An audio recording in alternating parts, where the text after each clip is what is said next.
வடக்கு கிழக்கு மாகாணங்கள். வலிந்து காணாமல் ஆக்கப்பட்டவர்களை எம்மிடம் ஒப்படைங்கள் என கோரியும் அல்லாது அவர்கள் எங்கே என சிங்கள பேரினவாத அரசிடம் பலமுறை கேட்டும் அதற்கான தீர்வு கிடைக்கவில்லை. எனவே நாம் வலிந்து காணாமல் ஆக்கப்பட்டவர்களுக்கான நீதி கோரி 2017 பிப்ரவரி மாதம் 20ஆம் தேதி கிளிநொச்சி கந்தசாமி ஆலயம் முன்பாக ஆரம்பிக்கப்பட்ட தொடர் போராட்டமானது வடக்கு கிழக்கென விரிவுபடுத்தப்பட்டது. 2017 பிப்ரவரி ஆரம்பிக்கப்பட்ட போராட்டம் 8 வருடமாக, அதாவது இன்றுடன் 2920 நாட்களை கடந்து தொடர்கின்றது. 2009 மே 18 முள்ளிவாய்க்காலில் போர் மௌனிக்கப்பட்ட 16 ஆண்டுகள் ஆகின்றன. இன்றும் இனப்படுகொலை தொடர்ந்த வண்ணம் உள்ளன. ஆனால் இலங்கை ஜனாதிபதிகளும் ஆட்சியாளர்களும் மாறினாலும் தொடர்ந்தும் இனப்படுகொலைக்கான நீதி, வலிந்து காணாமல் ஆக்கப்பட்டவர்களுக்கான நீதி நேரடியாக படையினர்களிடம் சாட்சியங்களுடன் ஒப்படைக்கப்பட்டவர்களுக்கு என்ன நடந்தது என்பதை தொடர்பான நீதி வரை இன்று வரை கிடைக்கவில்லை. வலிந்து காணாமல் ஆக்கப்பட்ட உறவினர்களின் சங்கத்தினராகிய நாம் 2017ஆம் ஆண்டு தொடக்கம் இன்று வரையும் உள்நாட்டில் பல போராட்டங்களை நடத்தினோம். இலங்கை அரசின் நீதித்துறையில் நம்பிக்கை இல்லை என்ற ஒரு காரணத்தினால் நாம் சர்வதேச நீதி விசாரணையை வேண்டும் என பல தடவைகள் கோரிக்கைகளை முன்வைத்து போராடி வருகின்றோம். அம்பாறை மாவட்ட வலிந்து காணாமலாக்கப்பட்ட உறவுகளின் சங்க தலைமையும் வடக்கு கிழக்கு வலிந்து காணாமலாக்கப்பட்ட உறவுகளின் சங்க செயலாளருமான சம்பிராச செல்வராணி இன்று கிளிநொச்சி மாவட்டத்தில் 8 வருட போராட்டங்கள் முடிவுற்று 9வது ஆண்டை இன்று எட்டி நிற்கின்றது.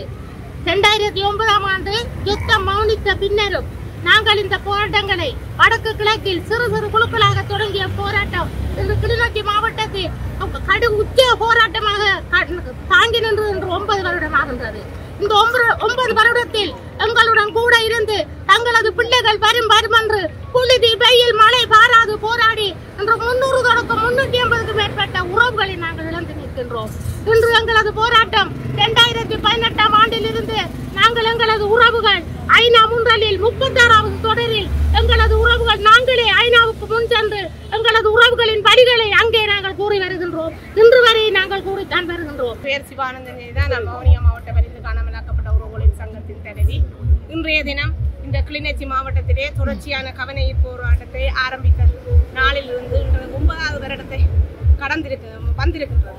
எனவே அந்த நாளிலே நாங்கள் நினைவு கூறும் நாளாக இல்லை, எமது உறவுகளுக்கு 8 வருடங்களாக நாங்கள் இந்த வீதியில வெயில் மழை பாராமல் எவ்வளவோ துயரத்தின் மத்தியிலும் எவ்வளவோ அச்சுறுத்தல் அடக்குமுறைகளுக்கு மத்தியிலும் நாம் போராடி வருகின்றோம். ஆனால் எந்தவித நீதியும் கிடைக்காமல் ஆட்சிகள் மாறுகின்றன, அரசாங்கங்கள் மாறுகின்றன.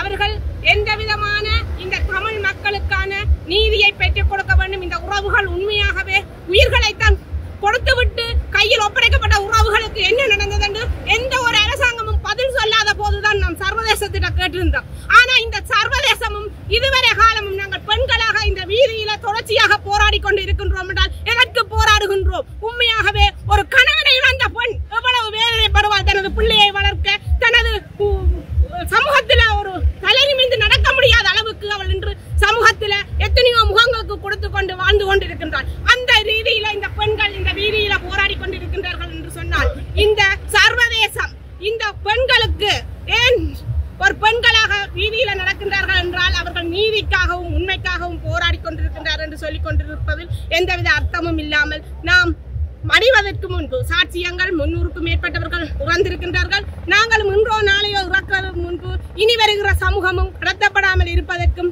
இந்த பாராளுமன்ற உறுப்பினர்களாக தமிழ் உறுப்பினர்களாக நேற்று பெய்த மழைக்கு இன்று முளைத்த காளான் போன்று சிறு பாராளுமன்ற உறுப்பினர்கள் கமடியாக இந்த காணாமலாக்கப்பட்ட உறவுகளுக்கு இழப்பீடு வழங்குவதற்கு இழப்பீடு நாங்கள் கேட்பதற்காக போராடவில்லை. நாம் இழப்பீடு கேட்பதென்றால் நாங்கள் போராட தேவையில்லை. நாங்கள் வேண்டிக் கொண்டு நமது வீட்டில் இருந்திருப்போம். நமது உறவுகளுக்கு என்ன நடந்தது என்று கேட்பதற்காகவே போராடுகின்றோம். நீங்கள் போயிருந்து பாராளுமன்றத்திலே அவர்களுக்கான இழப்பீடு கொடுத்தால் அவர்களுக்கான நீதி கிடைக்கும் என்று கதைக்காதீர்கள். இவர்களுக்கு உண்மையை கண்டறிவதற்காக நீங்கள் குரல் கொடுங்கள். நீங்கள் குரல் கொடுத்தால் மட்டும் பாராளுமன்றத்திலே இந்த சர்வதேசம் எடுத்துக்கொள்ளும் என்பதை நீங்கள் ஒவ்வொருவரும் புரிந்து கொள்ளுங்கள். இந்த பெண்களை பாருங்கள், இன்றையாவது நீங்கள் உணருங்கள். ஒவ்வொரு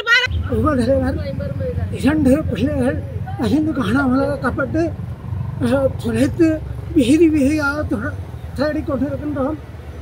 இலங்கையிலே தேடினோம், இலங்கை ஜனாதிபதியிடம் தேடினோம், நமது உறவுகளை சர்வதேசத்திலும் தேடினோம், சர்வதேச நிறுவனங்களிடம் தேடினோம். எதற்கும் பதில் கிடைக்கவில்லை.